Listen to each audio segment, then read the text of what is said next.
Hey everyone, welcome back to another video. So Piers Morgan had the world-renowned atheist and scientist, or biologist, I guess you could call him, Richard Dawkins on his show yesterday, and it went exactly how you may think it would have gone.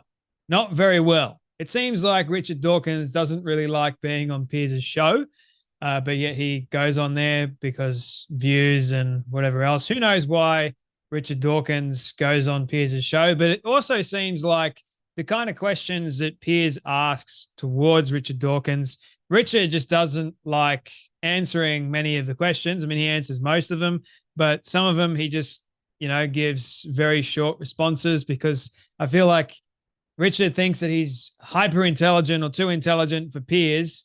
And so the kind of questions that Piers asks, albeit not exactly the best, but anyway, that's beside the point. Richard could be a little bit more kinder and not a huge pain in the ass when it comes to the interviews. Now, I've heard him on several different podcasts in the past, and look, he does a reasonable job with other people. He did a great job with Helen Joyce when they were talking about the trans issue. And I thought that was all good and well. But when it comes down to the subject matter of God, the origin of the universe, things like that, and you ask Richard Dawkins these kind of questions, it's almost as if like he's been asked this question so many times over and he's got no time for anyone that doesn't agree with his thought process. So he just like kind of in many respects just brushes over it, not that well, I should add. And Piers, like, credit to where credit's due. I think Piers does a great job with debates and hosting debates, even though they can get a bit frustrating at times. But when it comes down to talking to Richard Dawkins, it's a different playing field. It's a different way to try and engage with him. He did a great job with Stephen C. Meyer talking about the existence of God and the origin of humanity and things like that. But then when they were talking about the existence of God and the universe and how that all came to be, it just went around in circles. I think Piers could have asked more deeper, thought-provoking questions, but anyway, I wasn't there, so I couldn't help out Piers. But anyway, so that's not the reason why I'm making this video. The reason why I'm making this video is because Piers got onto the subject matter, which I was waiting for. I thought it was great, this part. I was like, finally, hurry up and get to it. So we all know what happened with the Paris Olympics. I spoke about it on many a video about how he had two biological males competing in women's boxing. That was ridiculous and should never have happened. Well, Richard Dawkins has said that the boxers should be stripped of their Olympic gold medals. And I said that they cheated and they stole these gold medals from the women. The whole X chromosome hashtag that went around and Facebook banned it. But I think what Richard Dawkins says here is entirely correct. Have a watch. Talk about genetics a lot on the book, obviously. It's the theme of the book. What did you make of the fact that we had at the Olympics in Paris two boxers, for example, competing in the women's boxing who tested positive, it's reported, for XY chromosomes, and this whole issue of genetics when it comes to separating the sexes or otherwise in sport and things? I think those two boxers should be deprived of their gold medals. I think they are genetically male. I think that if they are, I think they probably sincerely believe that they're female, but they can prove that they're female at any time they like by taking a genetic test, and it would, I'm almost sure, show that they have Y chromosomes, and therefore that they are genetically male. What matters is that they not only are genetically male, but they have male characteristics with respect to boxing ability, things like reach and strength, power of endurance, punching, and so on. And yes, I think that more generally, I think it's outrageous the way this doesn't apply to those two boxers, by the way, who are not trans. I mean, they're a different case. They're genetically male, but trans people who are genetically male then pretend to be female or say that they're female identify as female and then go into female competitions, races and swimming races and so on like that. And I think that that's just cheating. I mean, they are making the statement, I feel like a female, I identify as female, and therefore I should be allowed to go into female changing rooms and go into female races and that sort of thing. Yeah. And I think that's just plain wrong. You can respect their personal belief that they have a female personality, they identify as female, they want to dress as female, they want to be addressed by people with female pronouns called she and her, and so on. And that's fine, you can go along with that, you can respect that. But what you cannot respect, I think, is when they force their beliefs on other people and force them to take seriously their beliefs. And going into changing rooms as a male, going to female changing rooms as a male, is a form of forcing your beliefs on other people. And that, I think, is beyond the pale. Now, there's a lot to cover in the 2-minute or so clip that you guys watched. And one of the main points that I really do like what Richard Dawkins points out is he's not necessarily ideologically captured by what the IOC said, by what Iman Khalif and Lin Yu Ting were saying, even though Lin Yu Ting kind of didn't say much during the whole thing. Lin just sort of just participated and beat the likes of several different women to win gold. So Iman was the one, because Iman had a lot of people after Iman, and rightly so, because of, the fact you're a biological male and you didn't want to take a genetic test. You could have fixed this whole matter by, if you say that you're a woman, have a genetic test and prove that you are one, genetically speaking. It's one thing to say that you are a woman, but it's another thing to actually prove it. These days, as the IOC pointed out, they don't care about proving whether or not you're a woman. If you have it on your passport, you're a woman.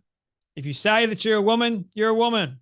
So the lunacy, I think, has gone too far. And Richard Dawkins thinks the same thing. It's gone way too far. And so rightfully so, these people should be stripped of the gold medals because they should not have won them to begin with. They should have been facing the biological males because that's what they are. They have biological male advantages. But the whole ideological messaging and ideology that captured a lot of people, including the mainstream media, was at the expense of, again, real women. Now, Richard Dawkins did point out the fact that these two boxers are not trans, but then again, it makes me wonder what the hell even is trans.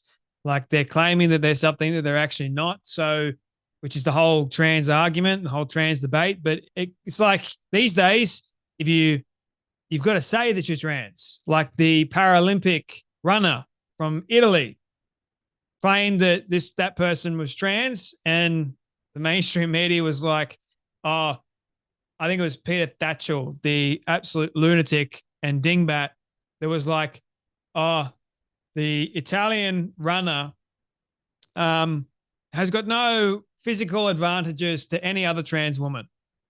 The hell are you on about, mate? The hell's wrong with you? Obviously a lot. But anyway, I have no idea why people listen to that person, because he's insufferable. Not just that, he's an idiot. But that's for another video, believe it or not. So Richard Dawkins, rightfully so, points out the genetic component, which we all need to. And rightfully so, he's a biologist. If he was captured by this ideological nonsense, I would be very, very concerned.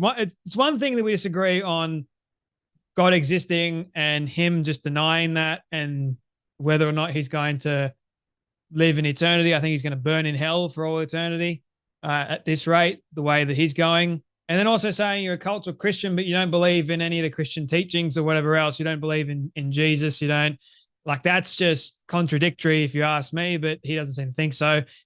We disagree on a lot of other stuff, especially the religious stuff. But when it comes down to fundamental biological facts, I would have asked him, so who created biology?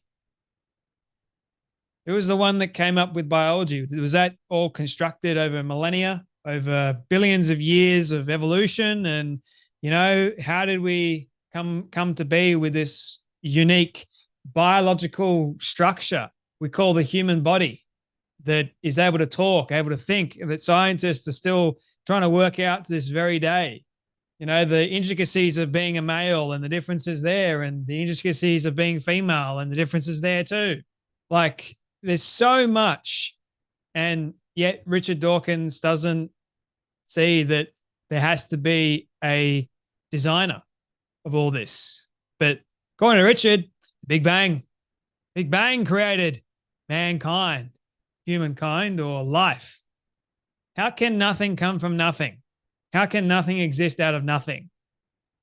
That doesn't make any sense to me. And how come, I know I'm getting off track a little bit here, but stay with me. I'll bring it all around in just a moment. So how can we have nothing in the universe? And Richard Dawkins points out that we weren't there, so we don't really know. But then again, it begs the question, all right, so we weren't there, we don't know, so how in the world can you speculate the way that you're doing? So how can scientists go, oh, we weren't there, but we know that there was a massive bang that somehow created this entire universe that we have around us right now, created Earth, created us. We had all these things that came from this explosion that just seemingly happened. All these trillions upon trillions of electrons or whatever else in the atmosphere just imploded. But then again, where was all that? And why haven't we had another one of those since? It's been, according to the scientists, billions of years. None of it to me makes any sense. But then again, for someone like Richard Dawkins that is a logical thinker, and I think logically as well, but even still, this is a little bit much. You need to have a little bit of faith. I understand that many people may not agree with me on that, but the fact is, a lot of this stuff is simple. We as humans make it really complicated. Everyone's going, oh, no, Jay. What are you doing? What are you doing? You're going down the wrong path, mate. No, I'm not. I'm actually not. When you can point out all the intricacies of the human brain and tell me that scientists are still trying to work out all its intricacies and try to understand it all, and then you go, but religion is too complicated, but the existence of God is too complicated. But, mate, come on. Knowing that God exists, looking around you, there has to be a designer. There has to be something that created us, you, the world around us.